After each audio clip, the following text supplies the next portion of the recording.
स्वागत है आपका एच एजुकेशन हिंदी में। मार्केटिंग उन एक्टिविटीज को कहेंगे जिसके हेल्प से प्रोडक्ट और सर्विसेज प्रोड्यूसर से कंज्यूमर तक पहुंचाया जाता है।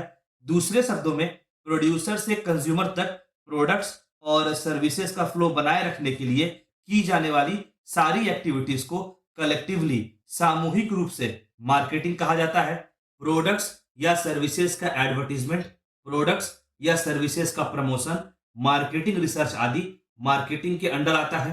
मार्केटिंग प्रोडक्ट को होलसेलर या रिटेलर से कंज्यूमर तक पहुंचाने में हेल्प करता है। मार्केटिंग में प्रोडक्ट का एडवर्टीजमेंट भी इंक्लूडेड होता है, एडवर्टीजमेंट भी शामिल होता है। एडवर्टीजमेंट के हेल्प से कंज्यूमर्स को प्रोडक्ट्स और सर्विसेज के बारे में जानकारी दी जाती है, जिसकी वजह से ब्रांड्स, प्रोडक्ट्स और सर्विसेज के बारे में अवेयरनेस क्रिएट होता है। मार्केटिंग रिसर्च की सहायता से प्रोडक्ट्स और सर्विसेज के बारे में जरूरी इंफॉर्मेशन इकट्ठा की जा सकती है और उस इंफॉर्मेशन का यूज कर प्रोड्यूसर कंज्यूमर्स के लिए एप्रोप्रिएट प्रोडक्ट बना सकती है या एप्रोप्रिएट सर्विसेज प्रोवाइड कर सकती है। कि मार्केटिंग के हेल्प से ब्रांड कंज्यूमर के सामने अपना पॉजिटिव इमेज बना सकती है। चलिए आगे बढ़ते हैं और मार्केटिंग से जुड़े अलग अलग कंसेप्ट को समझते हैं। पर अलग अलग मार्केटिंग कंसेप्ट्स को पढ़ने से पहले हमें यह जानना होगा कि मार्केटिंग कंसेप्ट क्या होता है। किसी भी ऑर्गेनाइजेशन के पास एक प्रॉपर मार्केटिंग प्लान होना जरूरी होता है ताकि वह अपने गोल्स को अचीव कर सके। मार्केटिंग कंसेप्ट एक प्लान या पॉलिसी होता है जो ऑर्गेनाइजेशन बनाती है और इंप्लीमेंट करती है ताकि कंज्यूमर्स के, कस्टमर्स के नीड को फुलफिल किया जा सके, कस्टमर्स की आवश्यकता को पूरा किया जा सके। दूसरे शब्दों में, मार्केटिंग कंसेप्ट ऑर्गेनाइजेशन का वह आइडियोलॉजी या फिलॉसफी होता है जिसके हिसाब से ऑर्गेनाइजेशन एफर्ट डालती है ताकि कंज्यूमर्स के नीड्स को, कस्टमर के नीड्स को सेटिस्फाई किया जा सके। चलिए आगे बढ़ते हैं और अलग अलग मार्केटिंग कंसेप्ट्स को पढ़ते हैं।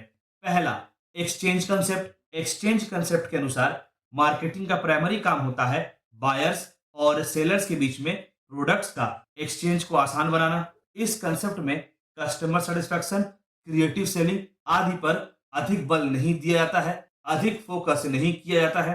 एक्सचेंज तभी हो सकता है जब एक्सचेंज कर रहे लोगों के बीच में एक दूसरे को देने के लिए ऐसा प्रोडक्ट, ऐसा कमोडिटी हो जिसका असल में वैल्यू होता हो। एग्जाम्पल, एक व्यक्ति ब्रेड खरीदने बेकरी जाता है। अब पैसे के बदले ब्रेड तभी एक्सचेंज हो पाएगा जब ब्रेड खरीदने के लिए व्यक्ति के पास पैसे हो और बेकरी के पास सेल करने के लिए ब्रेड हो। इसके अलावा एक और बात यह समझना होगा कि एक्सचेंज तभी पॉसिबल होता है जब बेकरी में जाने वाला व्यक्ति ब्रेड खरीदना चाहता हो और बेकरी वाला ब्रेड बेचना चाहता हो। अगला कंसेप्ट है प्रोडक्शन कंसेप्ट। इंडस्ट्रियल रेवोल्यूशन के बाद काफी बड़े स्केल में प्रोडक्शन स्टार्ट हो जाता है और इसी समय प्रोडक्शन कंसेप्ट का भी जन्म होता है। इस कंसेप्ट के अनुसार कंज्यूमर सिर्फ वही प्रोडक्ट या सर्विस खरीदेगा जो आसानी से और बड़े स्केल में अवेलेबल होता है। इसके अलावा प्रोडक्ट्स कस्टमर के पहुंच में भी होना चाहिए, कंज्यूमर के पहुंच में भी होना चाहिए। इस कंसेप्ट का एम होता है प्रोडक्शन में एफिशिएंसी लाना, प्रोडक्शन के खर्चों में कमी लाना, प्रोडक्ट को बड़े स्केल में डिस्ट्रीब्यूट करके लाभ कमाना आदि। अगला कंसेप्ट है प्रोडक्ट कंसेप्ट। कंज्यूमर उन गुड्स या सर्विसेज को चुनेगा जिसका क्वालिटी बेहतर होगा, फीचर्स और परफॉर्मेंस अच्छा होगा। प्रोडक्ट कंसेप्ट यह इंश्योर करता है कि ऑर्गेनाइजेशन कंज्यूमर के नीड्स को पूरा करने के लिए बेस्ट क्वालिटी प्रोडक्ट सप्लाई करे। इस कंसेप्ट के अनुसार मार्केटिंग का फोकस होना चाहिए बेहतर क्वालिटी के प्रोडक्ट्स या सर्विसेज को बनाना और आवश्यकता पड़ने पर पुराने प्रोडक्ट्स या सर्विसेज में इंप्रूवमेंट लेकर आना।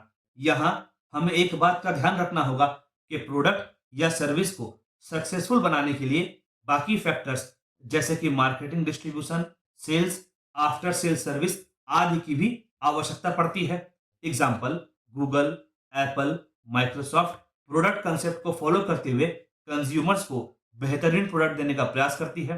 अगला कंसेप्ट है सेलिंग कंसेप्ट। इस कंसेप्ट को तब प्रैक्टिस में लाया जाता है जब ऑर्गेनाइजेशन के पास अनसोल्ड स्टॉक होता है। इस कंसेप्ट का मेन फोकस होता है प्रोडक्ट या सर्विस को पूरा दम लगाकर सेल करना, पूरा दम लगाकर बेचना और इस काम के लिए सेलिंग और पब्लिसिटी से जुड़ा अलग अलग स्ट्रेटजी की सहायता ली जाती है।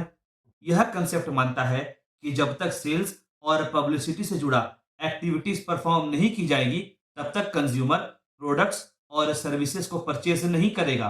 आगे इस कंसेप्ट के अनुसार अगर कंज्यूमर को मोटिवेट और कन्विंस किया जाए तो कंज्यूमर को प्रोडक्ट या सर्विसेज बेचा जा सकता है।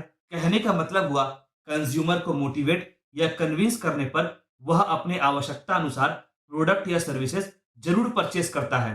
एग्जाम्पल, इंश्योरेंस इंडस्ट्री में ऑर्गेनाइजेशन अपने प्रोडक्ट्स को पूरा जोर लगाकर बेचने का प्रयास करती है और प्रोडक्ट को बेचने के लिए ऑर्गेनाइजेशन अपने सारे रिसोर्सेज को यूज करती है। अगला marketing concept. Marketing concept consumer की ओर झुका हुआ कंसेप्ट है। मार्केटिंग कंसेप्ट कंज्यूमर को मार्केटिंग प्रोसेस के सेंटर में रखता है और कंज्यूमर के जरूरतों को खोजने का प्रयास करता है और फिर उसी हिसाब से प्रोडक्ट या सर्विसेज को तैयार करता है। कंज्यूमर के नीड्स को फोकस में रखकर ऑर्गेनाइजेशन प्रॉफिट कमाने का कोशिश करता है। इस कंसेप्ट के हिसाब से कंज्यूमर हमेशा सही होता है और उसका रिक्वायरमेंट हमेशा टॉप प्रायोरिटी में होता है। एग्जाम्पल, सॉफ्ट ड्रिंक्स बनाने वाली कंपनियां हमेशा यह प्रयास करती हैं कि कंज्यूमर के अलग अलग टेस्ट के हिसाब से प्रोडक्ट्स अवेलेबल कराया जा सके।